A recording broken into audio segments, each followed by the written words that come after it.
बड़े बड़े पॉडकास्ट देखने का टाइम नहीं है, कोई बात नहीं, ये चैनल को सब्सक्राइब कर लो। पॉडकास्ट की जो सबसे बेस्ट बातें होगी मेरे पॉडकास्ट की, वो इस चैनल पे मैं डालता रहूँगा शॉर्ट क्लिप्स में, ताकि आप शॉर्ट टाइम पे बहुत सारी नॉलेज गेन कर सको। Now let's start. ये एक्चुअली कॉमन है, मोबाइल एडिक्शन काफ़ी बड़ा प्रॉब्लम है। तो मैं इससे रिलेटेड हम NLP का कैसे यूज़ कर सकते हैं, मतलब कुछ प्रैक्टिकल स्टेप्स जो व्यूवर्स आज से या मैं आज से करना चालू कर दूँ कि यार मोबाइल हम ना यूज़ करें और रेदर देन बेटर चीज़ों की तरफ जाए। तो कुछ ऐसा 2-3 चीज़ें कोई भी चीज़ किसी भी चीज़ की आपको क्रेविंग होती है, चाहे वो खाने की हो रही है, किसी से मिलने की हो रही है, किसी से लड़ने की हो रही है, मोबाइल की हो रही है। आपके ब्रेन के अंदर 3 ही मैसेंजर हैं। या तो आपके अंदर एक कोई आवाज़ आती है, ला चलो देखते हैं, ठीक है ना। जब किसी ने आपने कहा कि कभी लोग कहते हैं यार मैं नहीं बचूंगा, तो उन इंटरनल साउंड क्रिएट होगी, ठीक है ना। किसी को आपने देखा और एकदम से कहा यार अच्छा लगा, आदमी लग रहा है। किसी से आपने 2 मिनट बात करी, अंदर से एक आवाज़ आ रही बेकार आदमी है।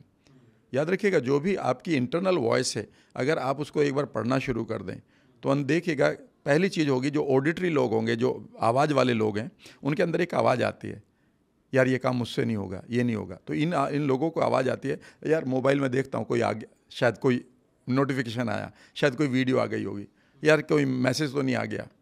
ये वो लोग हैं। अगर ये वो चाहते हैं कि इससे पीछा छुड़ाएं, तो ऑडिटरी लोगों को अपनी साउंड्स को बदलना होता है। फॉर एग्जांपल, वो साउंड आ रही है और अगर वो अफर्म करना शुरू कर दे, जिसको आप अफर्मेशन कहते हैं, और कि वो साउंड मान लेते हैं आ रही है, यहाँ पर कुछ देखते हैं टीवी मोबाइल में, और वो कहते हैं यस कुछ देखते हैं लेकिन थोड़ी देर बाद, कुछ देखते हैं थोड़ी देर बाद। अगर इस आवाज़ को वो 50 बार अभी कर लें, मुश्किल से 50 सेकेंड लगेंगी, क्योंकि 1 सेकेंड में एक बार कर लें, जल्दी जल्दी जल्दी, तो आप देखेंगे कि इमीडिएटली आप 50% टाइम देना शुरू कर देंगे। बिकॉज जैसे ही वो साउंड आएगी, अभी देखते हैं, तो एकदम से वो कहेगा थोड़ी देर बाद, मोबाइल देखते हैं थोड़ी देर बाद। तो अब आप यू आर नॉट मोटिवेटेड। जब मैं कई बार कहता हूँ कि तुम्हें खाने की इच्छा होती है, आइसक्रीम नहीं छूटती है, नहीं, मैं कहता हूँ आइसक्रीम तुम रखो और खा लेना, अपने माइंड को कह दो मैं खाने के लिए तैयार हूँ।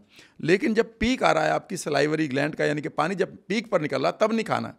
सिर्फ 10 मिनट देखते रहो इसको, डिले और 10 मिनट के बाद जब उसका क्लाइमैक्स आ चुका है और अब आपकी सलाइवरी ग्लैंड शांत हो रही है, बर्नआउट का ख़त्म हो गया, मैं कहता हूँ अब खा लो।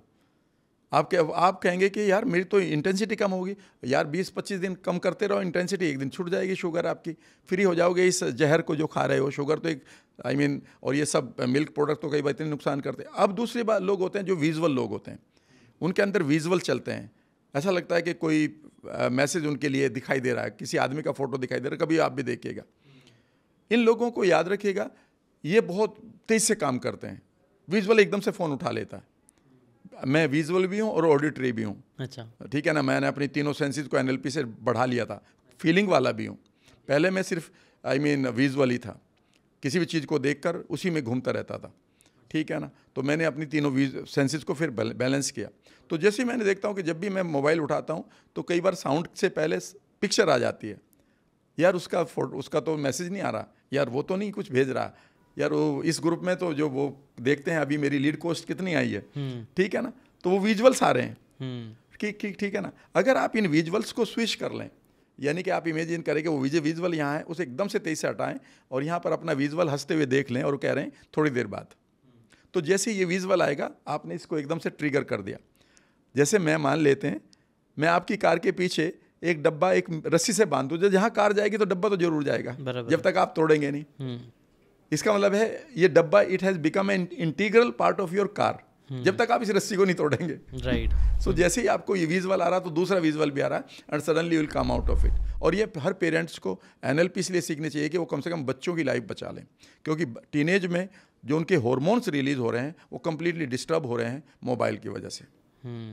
तो ये 2 तरीके आपने, मतलब एक ऑडियो है और एक विजुअल है, और शायद थर्ड भी आपने, थर्ड है बेसिकली फीलिंग। ओके, फीलिंग में कई बार एकदम से फीलिंग आती है कि ऐसा लगता है बॉडी हिल रही, एकदम से फीलिंग आती है। फीलिंग का मतलब ये होता है कि आप उस फीलिंग को देखें। फॉर एग्जांपल, मैंने आपसे ही कहा कि भाई अगर आपको बर्गर खाने को मन करता है और आप जानते हैं कि बर्गर खाते रहें और पिज़्ज़ा खाते रहें तो आपकी सारी आर्टरी चौक होनी है या ये नुकसान देगा, तो आप डिले करें उसको, सिर्फ आप अपनी बॉडी को देखते रहें। मैं कई बार लोगों से कहता हूँ कि सिगरेट छुड़ाना बहुत मुश्किल नहीं है, ये उससे ईजी है कि जैसे आपने गिलास को इधर से इधर रख दिया। वो कहते सर कैसे, स्मोकिंग करना इतना ईजी है? मैंने कहा स्मोकिंग करते हुए सिर्फ आपको कुछ नहीं करना है, सिर्फ अपनी बॉडी को देखो और सडनली आप पाओगे कि आपको या तो होठों पे गर्माहट आ रही है, होठ सूख रहे हैं, या गले में खुजली सी लग गई है, या पेट में बटरफ्लाई है। और जो भी अब आपकी फीलिंग आ रही है, आपको लग रहा है कि मेरा होठ इस टाइम जल रहे हैं, और एकदम से फील या फोटो आपको दिखाई दे रहा है सिगरेट का पैकेट का, तो आप कुछ ना करें, सिर्फ इसी पर निगाह रखें कि ये जो जल रहे हैं होठ धीरे धीरे ठंडे हो रहे हैं, यहाँ पर बर्फ़ लग रही है, बटरफ्लाई मानो शांत हो रही है। क्योंकि कोई भी इमोशन, याद रखिएगा जीशान साहब, कोई भी इमोशन जो क्रेविंग की है, चाहे किसी को गोली मारने की या किसी को प्यार करने की, they are not permanent. Permanent हुआ करती तो हम एक ही इमोशन को ज़िंदगी भर प्रोग्राम कर लिया करते। मेरे पास लोग आते, मैं प्रोग्राम कर दिया करता कि ज़िंदगी भर खुश रहोगे, नहीं, दे आर वेरी इम्परमानेंट। अभी एक इमोशन आएगी किसी के लिए, बदल जाएगी, दे आर इम्परमानेंट। तो बेसिकली जब ये पीक पर आते हैं उस समय हम गड़बड़ करते हैं। मुझे किसी पर गुस्सा आया और गुस्सा पीक पर गया तो मैं एकदम से उसको उसको कोई ना कोई बदला लूँगा। लेकिन 3 घंटे के बाद अगर मेरी वाइफ ने मुझे समझा दिया, मेरे बच्चों ने समझा दिया, पता चला इमोशन ख़त्म होगी, अरे यार मैं तो अच्छा हुआ कि ना उसे।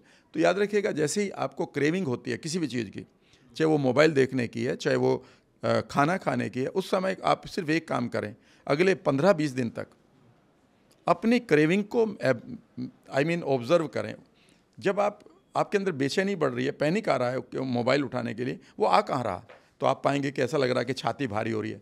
तो प्रॉब्लम मोबाइल की नहीं है, प्रॉब्लम यह है कि आपकी छाती में एंग्जाइटी रुकी हुई है। कई बार लोग कहते हैं कि सर में भारी सा हो जाता है, ऐसा लग रहा है कि कुछ करना है। तो इसका मतलब है मोबाइल प्रॉब्लम नहीं है, सिगरेट प्रॉब्लम नहीं है, प्रॉब्लम आपका लिकर भी नहीं है। प्रॉब्लम यह है कि उस समय आपके पास कोई एंग्जाइटी चल रही है जिसको आप हैंडल करना नहीं जानते, और ये इजीली हैंडल हो जाती है। एनएलपी की बहुत सारी टेक्निक्स हैं। अगर आपको ये बातें काम की लगी होगी तो do check out the full podcast यार, जाके देखो, डिटेल में चीज़ों को समझो, तब ज़्यादा अच्छे से समझ में आएगा, ज़्यादा अच्छे से आप अपनी ज़िंदगी में चीज़ें अप्लाई कर पाओगे। Thanks so much and subscribe this channel.